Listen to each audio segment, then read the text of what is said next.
Everyone, welcome back to my YouTube channel Seema Sarathi. तो कैसे हैं आप सभी? उम्मीद करती हूँ कि आप सभी बहुत अच्छे होंगे। आज की एक्सरसाइज थोड़ी खास है क्योंकि इसमें हमें कुछ संख्याओं को अपर में सिद्ध करना है और सबसे अच्छी बात कि हम हर सवाल को एकदम बेसिक से स्टेप बाय स्टेप और आसान तरीके से समझेंगे। तो चलिए देखते हैं कि किसी भी संख्या को अपर में कैसे सिद्ध किया जाता है। प्रश्नावली 1.3 का पहला क्वेश्चन है कि सिद्ध कीजिए कि √5 एक अपर में संख्या है। यहाँ पे सिद्ध करना है कि √5 जो है एक अपर में संख्या है, लेकिन बनाने के लिए हम क्या करेंगे कि इसको हम इसका विपरीत मान लेंगे कि √5 क्या है, एक परिमेय संख्या है। इसका विपरीत मानेंगे, अपर में है तो हम परिमेय मान के बनाते हैं। लिखेंगे हल। माना कि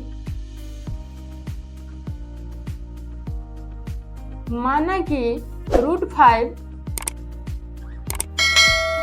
एक परिमेय संख्या है। एक परिमेय संख्या है जहां लिखेंगे जहां P तथा Q सहअभाज्य संख्या है।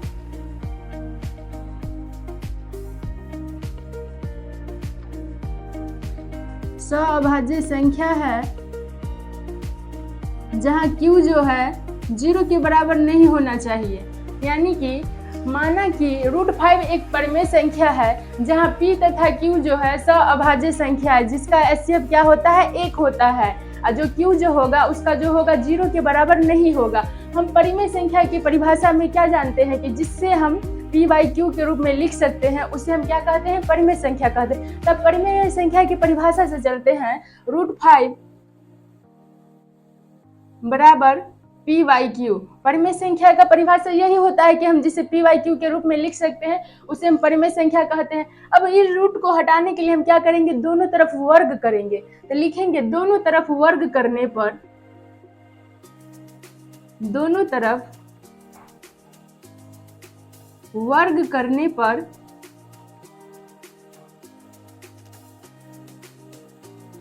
तो लिखेंगे √5 का स्क्वायर, फिर लिखेंगे P/Q का स्क्वायर। तो √5 को स्क्वायर करेंगे तो क्या होता है, 5 आता है। यहाँ पे करके देखते हैं। √5 जो है, √5 को गुना करते हैं तो क्या है, रूट के अंदर कितना हो जाता है, 5 को 5 से गुना करेंगे तो 25 हो जाता है। हम जानते हैं कि √25 जो होता है 5 का स्क्वायर होता है। जब हम 5 को क्या करते हैं, रूट के अंदर हम इसको 5 × 5 लिखते हैं। जब रूट के अंदर जब 2 संख्या रहता है तो क्या होता है, एक बाहर आ जाता है, यानी कि 5 हो जाएगा। 5 का स्क्वायर कितना होता है, 25। तो इसे हम यहाँ पे लिख सकते हैं 5, और इसको क्या करेंगे, P का भी स्क्वायर करना है और Q का भी स्क्वायर करना है। तो क्या लिखेंगे, P² बराबर Q²। तो हम यहाँ पे लिख सकते हैं, जब यहाँ पे क्या होता है, बराबर का चिन्ह जो होता है ना, तो इसको हम क्या करते हैं, मल्टीप्लाई कर देते हैं, गुना कर देते हैं, एक दूसरे से क्या करते हैं, गुना कर देते हैं। तो इसको लिखेंगे 5 को क्या करेंगे, Q से गुना करेंगे, Q से। तो लिख सकते हैं यहाँ पे P² बराबर 5Q²। यहाँ पे देखिए क्या है, जब हम 5 को P² बराबर कितना है, 5Q² आया है, तो हम इसको लिख सकते हैं। यहाँ पे क्या है, P² बराबर 5Q² है, तो हम इसको लिख सकते हैं। अगर Q निकालेंगे तो हम इसको लिख सकते हैं ना कि P²। इधर देखिए क्या है, यहाँ पे जो 5 जो है Q के साथ क्या है, गुना का संबंध। जब गुना का संबंध जो होता है और वो इधर आएगा तो क्या होगा, भाग में चला जाता है। तो लिखेंगे P²/5 बराबर Q² होता है। तो यहाँ पे क्या है, P² जो है 5 से क्या है, विभाज्य है। जैसे मान लीजिए कि P के जगह पे हम क्या 5 मान लेते हैं, तो 5 का स्क्वायर लिखेंगे। यहाँ पे 5 है तो 5 का स्क्वायर कितना होता है, 25 होता है। 25 को हम 5 से क्या करते हैं, काट सकते हैं, तो 5 आता है, यानी कि Q² का 5 आता है। अगर हम यहाँ पे P का मान यहाँ पे लिखेंगे, P/5 लिखेंगे तो क्या इसका विभाज्य होगा, 5 से तो होगा, क्योंकि यहाँ पे देखिए P का मान क्या है, 5 है, तो 5 में 5 से क्या कट सकता है एक बार में, यानी कि विभाज्य है। यानी कि हम यहाँ पे क्या लिख सकते हैं कि चूंकि P² 5 से विभाज्य है, 5 से विभाज्य है, इसीलिए P भी 5 से विभाज्य होगा, 5 से विभाज्य होगा। यानी कि यहाँ पे कहने का मतलब 5 जो है क्या है, P² क्या है, 5 से विभाज्य है तो p भी 5 से विभाज्य होगा, जो कि यहाँ पे आपको समझाए हैं। अब यहाँ पे देखिए, इसको हम समीकरण 1 मान लेंगे। अब फिर से लिखेंगे, पुनः माना कि, लिखेंगे पुनः माना कि, लिखेंगे p बराबर 5m, जहां m जो होगा, लिखेंगे जहां m एक पूर्णांक है। m क्या है? एक पूर्णांक है। यहाँ तक कोई दिक्कत नहीं। अब आगे देखेंगे,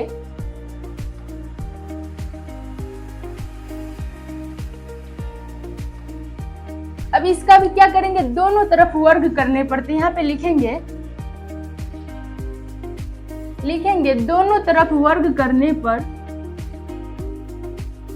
दोनों तरफ वर्ग करने पर यहाँ पे कितना है, p बराबर 5m माने हैं हम, तो लिखेंगे p बराबर, यहाँ पे p का स्क्वायर करेंगे और इधर क्या है 5m है तो 5m का स्क्वायर करेंगे।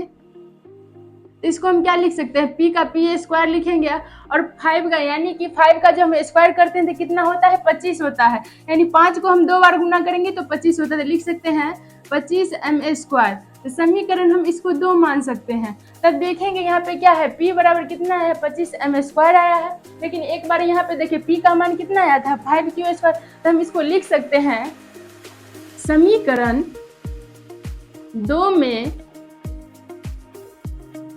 p स्क्वायर का मान रखने पर, तो समीकरण 2 क्या है, समीकरण 2 है p स्क्वायर बराबर 25m स्क्वायर है। यहाँ पर p का मान कितना है, p का मान है कितना, 5q स्क्वायर। इसको लिखेंगे 5q स्क्वायर बराबर 25m स्क्वायर। यहाँ पे लिख सकते हैं q स्क्वायर बराबर, इधर 5 जो है क्या है, गुना का संबंध है q के साथ, इधर जाएगा तो भाग में चला जाएगा। तो लिखेंगे 25m स्क्वायर बराबर स्क्वायर भागा 5। तो क्या है, 5 से क्या होगा, कट जाएगा। तो लिखेंगे 5 बार में कट गया। इसको लिखेंगे q स्क्वायर बराबर 5m स्क्वायर। तो सेम कंडीशन यहाँ पर वाला है, क्योंकि इसमें भी सेम था, इसमें भी सेम था। यानी कि 5 जो है q स्क्वायर क्या है, 5 से विभाज्य है। इसको हम क्या कर सकते हैं, इधर अगर हम लिखेंगे q स्क्वायर बराबर 5m स्क्वायर है, इसको हम इधर करेंगे तो क्या होगा, इधर गुना का संबंध है, इधर क्या है, गुना का संबंध है। तो इधर आएगा तो क्या भाग हो जाएगा, तो इसको हम लिख सकते हैं m स्क्वायर। तो सेम कंडीशन है, अगर क्या होगा, 5 जो होगा, q स्क्वायर जो है 5 से विभाज्य है, इसलिए क्या होगा, q भी क्या होगा, 5 से विभाज्य होगा। सेम इसी तरह वाला कंडीशन है वहां पर भी। तो इसको लिख सकते हैं, लिखेंगे चूंकि q स्क्वायर 5 से विभाज्य है, 5 से विभाज्य है, इसीलिए q भी 5 से विभाज्य होगा। q भी 5 से विभाज्य होगा। यहाँ तक कोई दिक्कत नहीं। यहाँ पे क्या है, पहला समीकरण मान लिए थे p स्क्वायर बराबर कितना, 5q स्क्वायर आया था। फिर समीकरण 2 में क्या किए, p1 का यानी p स्क्वायर का हम मान रख दिए, तो यहाँ पे निकल गया। अब इसको क्या करना है कि हम लिख दिए, जिस तरह यहाँ पे क्या था, p जो था, p स्क्वायर जो 5 से क्या होता है, विभाज्य होता है, इसलिए p भी क्या है, 5 से विभाज्य होता था। यहाँ भी उसी तरह का सेम है। यहाँ पे क्या है, q स्क्वायर जो है 5 से विभाज्य है, इसलिए q भी क्या होगा, 5 से विभाज्य होगा। तो अतः हम लिखेंगे अतः p तथा q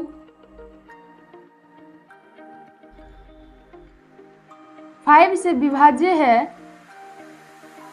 p तथा q लिखेंगे, p तथा q दोनों, लिखेंगे दोनों 5 से विभाज्य है, लेकिन हमने क्या माना था कि p तथा q जो है क्या है, सअभाज्य संख्या है, जिसका क्या होता है, HCF जो होता है 1 होता है। यानी कि हम यहाँ पे क्या हो गया, गलत हो गया, क्योंकि हम तो माने थे परिमेय संख्या, जहाँ p तथा q क्या था, सहभाज्य संख्या था। लेकिन यहाँ पे क्या है, p तथा q दोनों क्या है, 5 से विभाज्य है। तो लिखेंगे अतः p तथा q दोनों 5 से विभाज्य है, लेकिन हमने माना था कि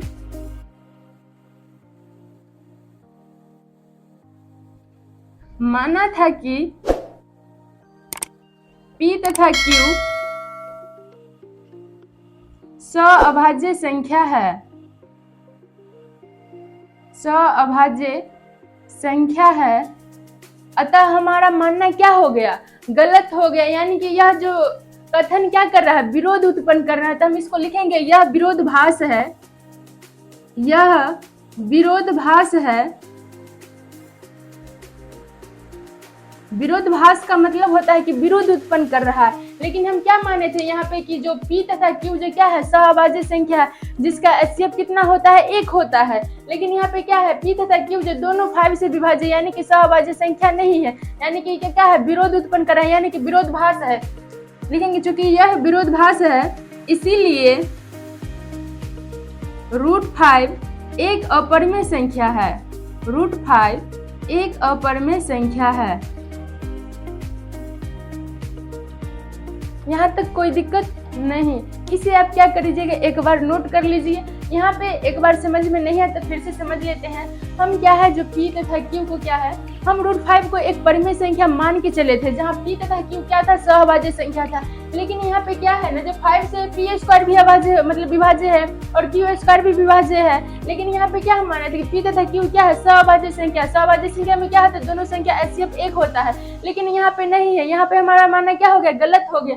इसलिए क्या करते हैं, यह विरोध उत्पन्न कर रहा है। इसलिए हम मानेंगे कि लिखेंगे अतः P तथा Q दोनों मतलब 5 से विभाज्य है। लेकिन हमने माना था कि P तथा Q सहअभाज्य संख्या है। यह क्या कर रहा है, विरोधाभास है, यानी कि विरोध उत्पन्न कर रहा है। इसलिए क्या है, √5 एक अपरिमेय संख्या है। सिद्ध हो गया। इसे आप एक बार नोट कर लीजिए।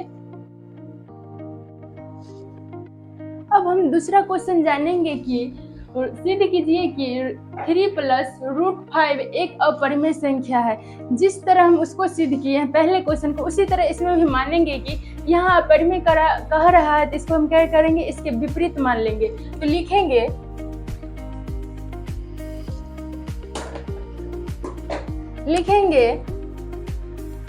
हल, लिखेंगे माना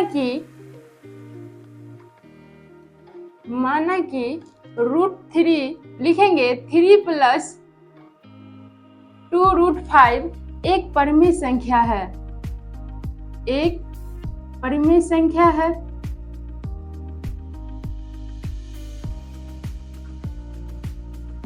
जहां P तथा Q सहअभाज्य संख्या है,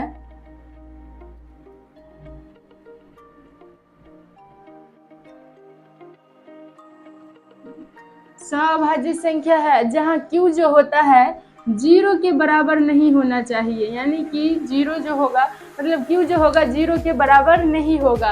यानी कि हम इसको मान लिए कि क्या है, 3 + √5 एक परिमेय संख्या है, जहां P तथा Q क्या है, सहअभाज्य संख्या है, जहां Q जो है 0 के बराबर नहीं है। तब लिखेंगे परिमेय संख्या की परिभाषा से क्या होता है, जिसे हम P/Q के रूप में लिख सकते हैं। तो लिखेंगे 3 + 2√5 बराबर में P/Q। इसको क्या है, इधर 3 जो क्या है प्लस में है, अगर इस 3 को हम इधर लाएंगे तो क्या हो जाएगा, माइनस में हो जाएगा। तो लिखेंगे 2√5 बराबर P/Q माइनस में 3। अब जो 2 जो है √5 के साथ क्या है, इसका गुना का संबंध है। अगर इधर जो जाएगा तो क्या हो जाएगा, भाग में जाएगा। इसको हम लिख सकते हैं √5 बराबर P/, ये जो 2 जो है ये नीचे में जाएगा, यानी कि यहाँ पे क्या होगा, जैसे यहाँ पे क्या है, देखिए P/Q है, माइनस में 3 है। लेकिन यहाँ पे क्या है, मतलब 2 जो है √5 है, यानी इसके गुना के संबंध में, तो इसके भाग में जाएगा, यानी कि 2 भाग में जाएगा। तो इसके लिए Q के लिए भी 2 होगा और इसके लिए 2 है, यानी कि दोनों के लिए सेम है। तो यहाँ पे इसको हम लिख सकते हैं 2Q माइनस 3/2, मतलब 3/2, यानी कि 2 जो क्या है दोनों के लिए था ना। तो यहाँ पे लिख सकते हैं, तो यहाँ पे लिखेंगे चूंकि √5 जो क्या है एक अपरिमेय संख्या है, लेकिन यहाँ पे p/2q क्या है, -3/2 जो है यह एक क्या है, परिमेय संख्या। अगर ये परिमेय संख्या है तो इसको भी क्या होना चाहिए, √5 को क्या है, परिमेय संख्या होना चाहिए। लेकिन हम जानते हैं कि √5 क्या है, एक अपरिमेय संख्या। तो लिखेंगे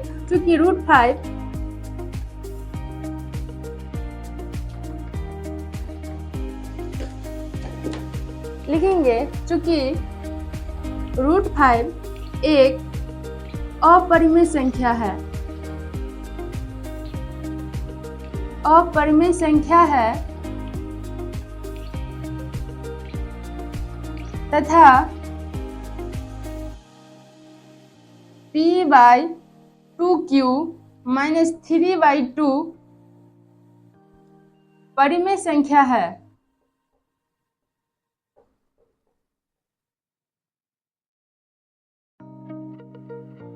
यहाँ पे क्या है, √5 जो है एक अपरिमेय संख्या है और p/2q -3/2 जो है एक परिमेय संख्या है। अगर ये दायां भाग जो क्या है, परिमेय संख्या है, तो बायां भाग को क्या होना चाहिए, परिमेय संख्या होना चाहिए। लेकिन हम जानते हैं कि √5 क्या है, एक अपरिमेय संख्या है। तो यहाँ पे क्या होगा, लिखेंगे अतः यह विरोधाभास है। यानी कि क्या करता है, यह विरोध उत्पन्न कर रहा है। हम माने थे क्या, √5 जो क्या है एक परिमेय संख्या है, लेकिन यहाँ पे क्या हुआ, √5 जो हम जानते हैं कि एक परिमेय संख्या था, माने थे, लेकिन यहाँ पे क्या है, एक तो √5 जो एक अपरिमेय संख्या है तथा p/2q जो -3/2 जो है एक परिमेय संख्या, यानी कि क्या है, यह विरोध उत्पन्न कर रहा है, यानी कि विपरीत है इसके। तो लिखेंगे अतः यह विरोधाभास है, इसीलिए 3 + 2√5 एक अपरिमेय संख्या है, एक अपरिमेय संख्या है। इसे आप फिर से समझ लिए, समझ में नहीं आया। यहाँ पे था कि 3 + 2√5 एक अपरिमेय संख्या, इसको सिद्ध करना है। लेकिन हम क्या किए, यहाँ पे विपरीत मान लिए, तो लिख दिए कि 3 + 2√5 एक क्या है, परिमेय संख्या। जहाँ क्या है, p तथा q जो है सहअभाज्य संख्या, जिसका क्या होता है, HCF 1 होता है, जहाँ q जो होता है 0 के बराबर नहीं होता है। तो परिमेय संख्या की परिभाषा के अनुसार लिख लिए कि 3 + 2√5 में क्या है, p/q। इसको क्या था, 3 प्लस में था, इधर लाए तो माइनस में हो गया। यहाँ पे जो 2 था तो क्या था, गुना के संबंध में, लेकिन इधर आएगा तो भाग में चला जाएगा। लिख दे। इसमें क्या होता है कि √5 जो हम जानते हैं क्या है, एक अपरिमेय संख्या है, लेकिन इधर क्या है, मतलब दायां भाग जो क्या है अपरिमेय है, लेकिन बायां भाग क्या है, परिमेय संख्या, यानी कि दोनों एक दूसरे के विपरीत है। यहाँ पे लिखेंगे चूंकि √5 एक अपरिमेय संख्या है, लेकिन तथा क्या है, p/2q -3/2 एक परिमेय संख्या, यानी क्या कर रहा है, यह विरोध उत्पन्न कर रहा है। तो लिखेंगे अतः यह विरोधाभास है, इसीलिए 3 + √5 क्या है, एक अपरिमेय संख्या है। यहाँ तक अब इसे नोट कर लीजिए। अब हम जानेंगे तीसरा क्वेश्चन। तीसरा क्वेश्चन में कह रहा है क्या, सिद्ध कीजिए कि निम्नलिखित संख्याएं अपरिमेय संख्या है, यानी कि सिद्ध करना है सबको कि अपरिमेय संख्या। तो पहला क्वेश्चन में दिया है, लिखेंगे हल।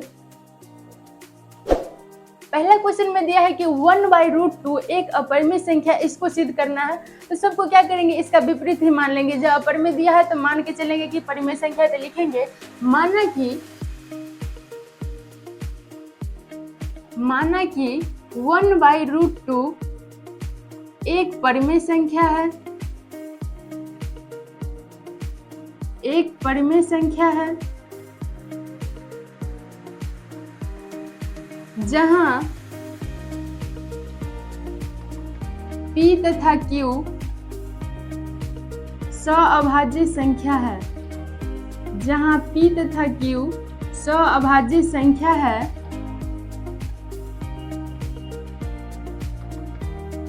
जहाँ q जो होता है 0 के बराबर नहीं होना चाहिए, 0 के बराबर नहीं होता है। अब परिमेय संख्या की परिभाषा के अनुसार क्या लिखेंगे, 1/√2 p/q। इसको हम क्या लिख सकते हैं, इसको दोनों को क्या करेंगे, मल्टीप्लाई करेंगे। तो इधर हम लिख सकते हैं q बराबर, इधर क्या हो जाएगा, √2p।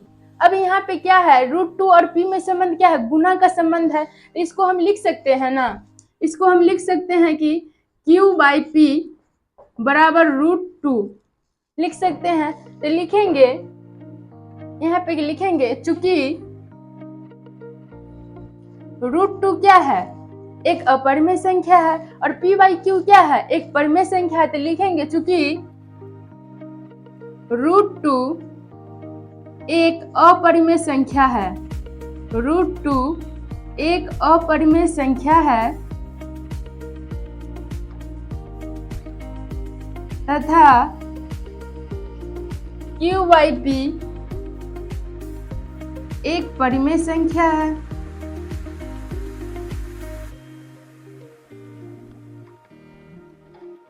एक परिमेय संख्या है। √2 क्या है, एक अपरिमेय संख्या और q बाई p जो क्या है एक परिमेय संख्या है। यानी कि क्या है, यानी कि क्या कर रहा है, ये एक दूसरे के विपरीत है। यानी कि √2 हम कह रहे हैं कि क्या है अपरिमेय संख्या और q बाई p क्या है परिमेय संख्या, यानी कि एक दूसरे के विपरीत है। तो यानी कि यहाँ पे क्या लिख रहे हैं, एक दूसरे के विपरीत है, यानी कि विरोध उत्पन्न कर रहा है। तो लिखेंगे यह विरोधाभास है, यानी कि यह विरोध उत्पन्न कर रहा है। चूंकि लिखेंगे अतः हमारा मान्यता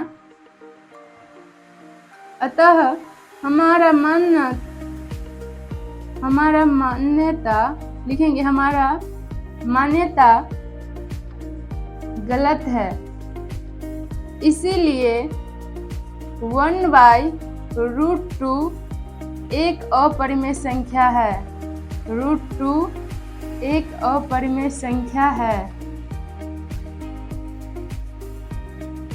यहाँ पे क्या था कि √2 जो क्या है एक अपरिमेय संख्या है और p बाई क्यू जो है q बाई p हो या p बाई q हो क्या है एक परिमेय संख्या है। यानी कि अगर q बाई p जो क्या है परिमेय संख्या है तो √2 को भी क्या है परिमेय संख्या होना चाहिए। क्या हम क्यों माने हैं क्या परिमेय संख्या है तो √2 भी परिमेय संख्या होना चाहिए। लेकिन √2 जो क्या है एक अपरिमेय संख्या यानी कि इसके विपरीत है, यानी कि यह विरोध उत्पन्न कर रहा है। तो लिखेंगे √2 एक अपरिमेय संख्या है तथा q बाई p जो क्या है एक अपरिमेय संख्या है, अतः यह विरोधाभास है और हमारी मान्यता क्या हुआ गलत है, इसलिए 1/√2 जो है एक अपरिमेय संख्या है। इसे आप एक बार नोट कर लीजिए। फिर नेक्स्ट क्वेश्चन देखेंगे। अब दूसरा क्वेश्चन देखेंगे कि अब दूसरा क्वेश्चन में कह रहा है कि 7√5 एक अपरिमेय संख्या है, इसको सिद्ध करना है। तो लिखेंगे हल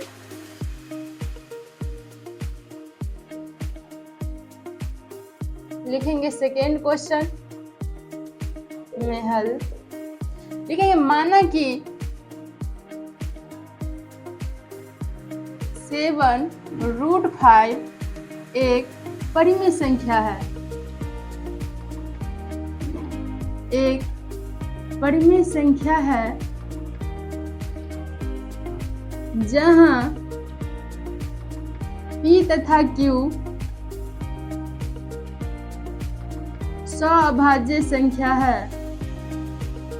सअभाज्य संख्या है जहां q जो होता है 0 के बराबर नहीं है, मतलब नहीं होना चाहिए। अब लिखेंगे परिमेय संख्या की परिभाषा के अनुसार 7√5 बराबर p बाई क्यू। यहाँ √5 जो है 7 के साथ क्या है गुना का संबंध है, गुना का संबंध है तो जैसे ही 7 इधर जाएगा तो क्या भाग में जाएगा। तो लिखेंगे √5 बराबर p बाई 7q। अब इधर देखेंगे क्या कि √5 क्या है एक अपरिमेय संख्या है, लेकिन p बाई 7q क्या है एक परिमेय संख्या है। यानी कि यहाँ पे क्या हो गया हमारा मान्यता गलत हो गया, यानी क्या एक दूसरे के विपरीत। √5 को भी क्या होना चाहिए परिमेय संख्या, लेकिन हम जानते हैं कि √5 क्या है एक अपरिमेय संख्या, यानी कि यहाँ पे क्या है विरोध उत्पन्न कर रहा है, एक दूसरे के विपरीत है। लिखेंगे चूंकि √5 एक अपरिमेय संख्या है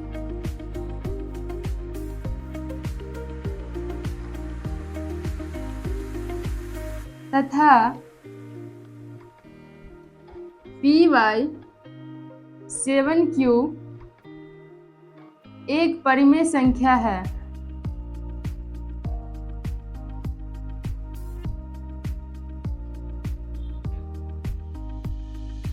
अतः यह विरोधाभास है,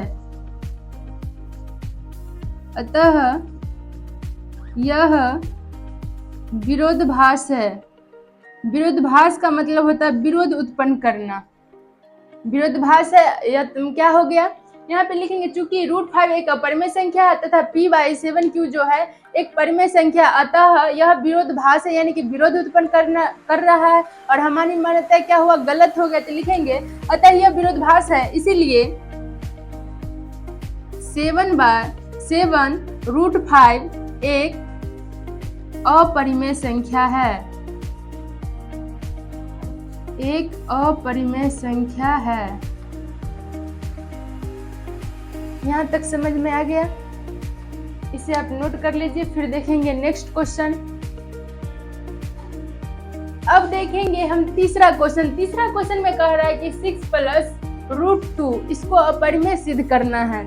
तो चलिए सिद्ध करते हैं। लिखेंगे तीसरा क्वेश्चन, हल बराबर, लिखेंगे हल, लिखे माना कि 6 + √2 एक परिमेय संख्या है, एक परिमेय संख्या है जहां p तथा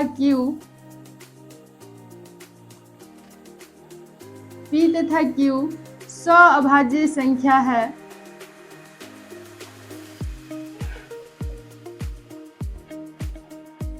सअभाज्य संख्या का मतलब जिसका क्या होगा, HCF दोनों संख्याओं का एक ही होना चाहिए, दोनों संख्या का, जैसे कि p तथा q है उसका HCF एक ही होना चाहिए, जहाँ q जो होता है क्या होता है, 0 के बराबर नहीं होना चाहिए। तब लिखेंगे परिमेय संख्या की परिभाषा के अनुसार 6 + √2 बराबर p/q। अब यहाँ पे देखिए, यहाँ पे जो 6 है ये प्लस है, अगर इधर जाएगा तो क्या हो जाएगा, माइनस में हो जाएगा। तो लिखेंगे √2 बराबर p/q माइनस में 6। तो यहाँ पे देखिए √2 क्या है, एक अपरिमेय संख्या है, p/q माइनस 6 क्या है, एक परिमेय संख्या है। √2 को भी क्या होना चाहिए, तो परिमेय संख्या, लेकिन √2 क्या है, एक अपरिमेय संख्या है। तो लिखेंगे चूंकि √2 एक अपरिमेय संख्या है तथा p/q माइनस 6 एक परिमेय संख्या है,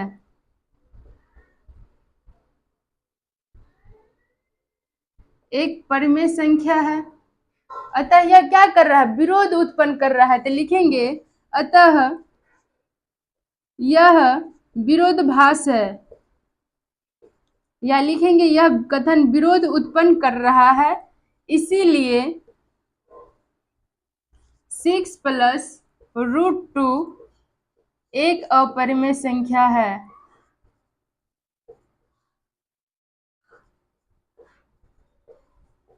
अपरिमेय संख्या है, इसे आप नोट कर लीजिएगा। यहाँ पे क्या था, प्रश्नावली 1.3 में 3 क्वेश्चन था, जिसमें से तीनों कंप्लीट हो गया। तो इसे आप क्या कीजिए, रिवीजन कीजिए और बनाते रहिए, देखिए, और आगे तो क्या कीजिए, तैयारी करते रहिए। आज के लिए इतना ही, मिलते हैं नेक्स्ट वीडियो में नेक्स्ट एक्सरसाइज के साथ। धन्यवाद।